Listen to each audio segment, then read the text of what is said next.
objektif siapapun presiden terpilih dia butuh dukungan minimal 55% Ya. sampai 60% di DPR supaya dia sisakan 40% untuk oposisi ya, pengimbang itu penting. Tapi untuk amannya ya dia butuh 55 sampai 60%. Tapi kalau seandainya tidak bisa 60, ya 55 cukup. Juga kebagian itu. Makanya jangan terlalu keras loh. Lagi pula begini. Itu kan pas tekanan-tekanan. Kalau 25 orang untuk inisiator gampang. Tapi nanti untuk dapat 51% susah. Itu belum tentu karena ada faktor. Ada dua kemungkinan. Satu, ada lebih dari 100 yang nggak kepilih lagi. Anggota DPR. Iya, betul. 100 lebih itu, 120-an kali yang tidak terpilih lagi. Nah, kemungkinan pertama, yang paling semangat untuk angket nih, yang nggak kepilih itu. Itu kemungkinan pertama. Sedangkan yang terpilih, dia lihat-lihat dulu dong. Itu kemungkinan pertama. Kemungkinan kedua, yang terikat kepada disiplin partai, cuman yang terpilih itu. Ya lihat-lihat kan. Kalau yang ini kan nggak terlalu apalagi perlu disiplin. Dia nggak terpilih. Nah, dua kemungkinan itu. Sehingga permainan ini ada saja kemungkinan nggak jadi itu 51%. Nggak nyampe itu. Nah, cuma ya begitulah kita harus hormati sampai tokoh-tokoh besar, bintang 4, mantan gubernur, mantan menteri, mantan ketua ormas Islam besar, misalnya kan? Nah, supaya agak tenang dikit, pakar-pakar yang pinter-pinter dalam keadaan normal biasa pinter. Tapi kalau sudah kayak begini, pinternya hilang, emosinya yang mempengaruhi. Emosi pakar sama emosi orang jalanan mirip-mirip aja kalau udah urusan kekuasaan mah. Mirip-mirip aja. Jadi, ya artinya ini pemberi pelajaran kepada masyarakat supaya tenang. Jadi nggak usah jangan ikut-ikutan. Jangan ikut-ikutan nggak usah ikut-ikutan. Apalagi yang di medsos itu ampun deh, yang nggak sependapat dengan dia, yang kira-kira mendukung paslon lain, maki-maki, masa begitu? Kayak dia kenal aja. Nah, ada sedikit pandangan yang menarik tentang pemberian jenderal kehormatan kepada Pak Prabowo oleh Pak Jokowi. Bagaimana pandangan dari Pak Jokowi? Itu kan masalah internal TNI yang mengusulkan. Tanya TNI. Betul. Kalau menurut saya sih bisa-bisa aja. Dedi itu sipil, itu dapat kolonel lah.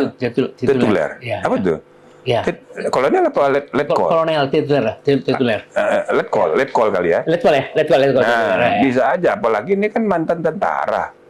Jasanya banyak. Jadi wajar aja. Dan itu tidak ada kaitan dengan undang-undang gelar. Undang-undang pahlawan. Kan saya 10 tahun ngurus penghargaan bintang-bintang Mahaputra dan sebagainya. Itu internnya TNI. Jadi bukan gelar pahlawan atau gelar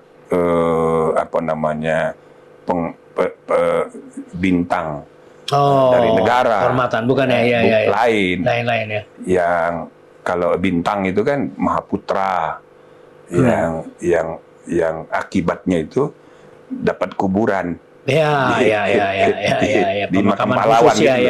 Kalau ini kayaknya nggak ada kaitan dengan itu. Ini hanya internal militer ABRI ya. Iya, dan sudah banyak yang dapat begitu kan. Ya memang ada plus minus lah ya, tapi saya dengar sih sudah lama itu Pak Jokowi mau ngasih. 2022 kan. Tapi dia nggak pernah mau. Tapi sekarang konon katanya dia di pita kompli. Ya sudah nggak bisa, kan sudah nggak ada alasan lagi untuk tidak mau. Karena pemilunya sudah selesai. Jadi ya udah kita kasih selamat aja. Tapi secara psikologis dengan adanya berbagai stigma yang ditempelkan pada Pak Prabowo itu akan membuat Pak Prabowo lebih nyaman dong secara psikologis. Ya pokoknya sekarang dia ya semua pemimpin kita itu di era demokrasi ini harus siap dihujat. Oh iya. Ya kan? Ya. Hujatan pada Jokowi itu, waduh, coba nih. Yang memilih Gibran itu kan Prabowo. Iya. Ya kan? Yang menentukan itu. Ya, betul. Kalau yang saya lihat ya. Dan memang iya katanya. Nah, itulah. Iya. Itu Karena dulunya kan gini, Pak Prof. Banyak sekali yang membuat rating. Yang paling tinggi kan Erik. Tapi konon katanya Pak Prabowo-nya yang sangat yakin bahwa memilih Gibran untuk menarik. Bukan begitu. Ini semua partai punya capresnya sendiri-sendiri. Oh iya, tentu, ya kan? tentu. Golkar maunya Erlangga. Ya. Ini wajar dong partai terbesar. Ya. Anda nggak perlu terlalu terpaku pada hasil survei, tapi dia partai terbesar. Ya, betul. Yang dilihat orang kan capresnya, bukan cawapresnya. Ya. Jadi di Golkar itu, semangat supaya Erlangga jadi cawapres. Ya kan? Ya. Nah, tapi begitu apa namanya Demokrat gabung, kan dia mengusulkan Hopipa. Ya. Alasannya Jawa Timur, the battleground. Ya kan? Benar juga.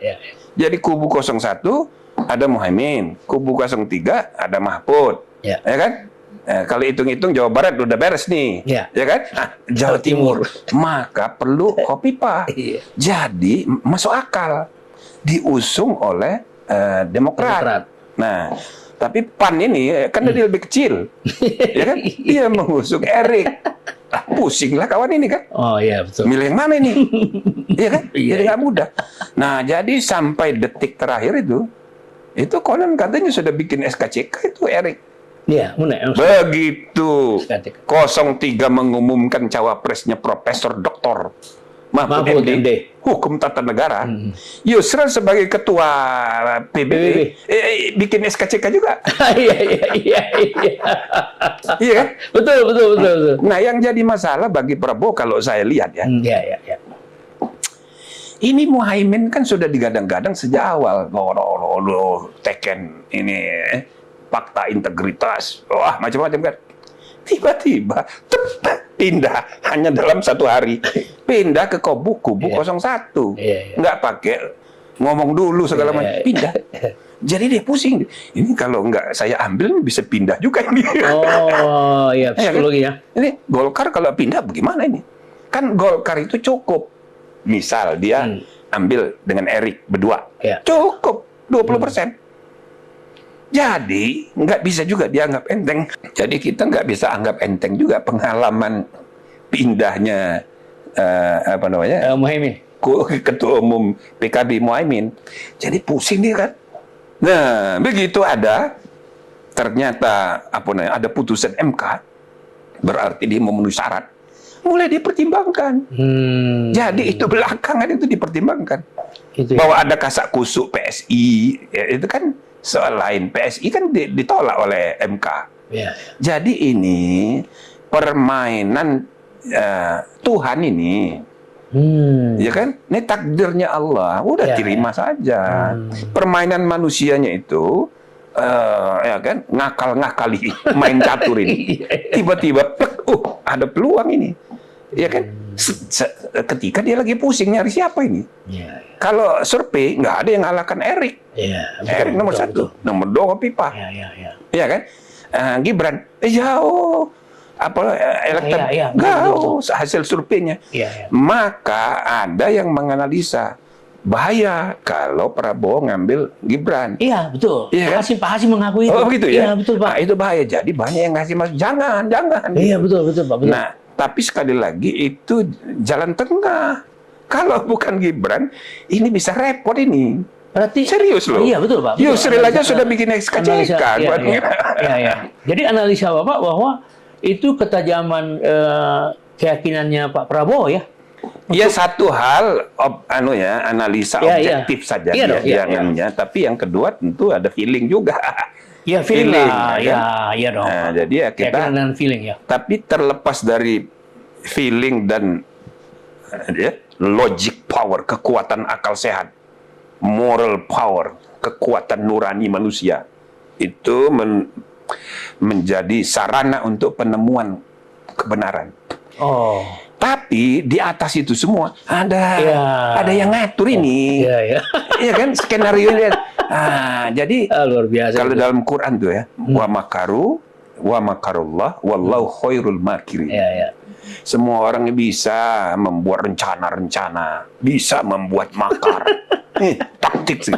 Tapi ya kan rencana yang paling kuat itu ya rencana dari Tuhan. Takdir ya. Iya. Nah, kita sebagai bangsa yang berketuhanan yang Maha Esa, apapun agamanya harus percaya itu. Iya, karena ada dulu keraguan yang memberikan saran supaya jangan Gibran dengan capture dari survei itu hanya 50-an. Jadi memang ada kekhawatiran juga ini nggak satu putaran awalnya. Nah, yang menarik adalah begitu Gibran dipilih oleh Prabowo, bapaknya tidak melarang, marah orang. Iya. Maunya orang, bapaknya melarang dong. Nah, ya kan nggak bisa begitu. Nah, kenapa begitu? Ada juga harapan ya. Supaya... Maka, itu kan, selama berbulan-bulan ini, sejak ditetapkan, ya kan, yang dimarahin orang, dicaci maki Jokowi, bukan Prabowo.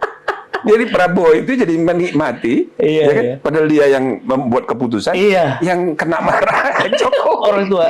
Kasihan juga itu. Makanya kalau kita lihat, akibatnya ya, orang makin banyak marah, benci kepada Jokowi. Tapi sebaliknya, yang mendukung dia, mencintai dia, makin banyak juga.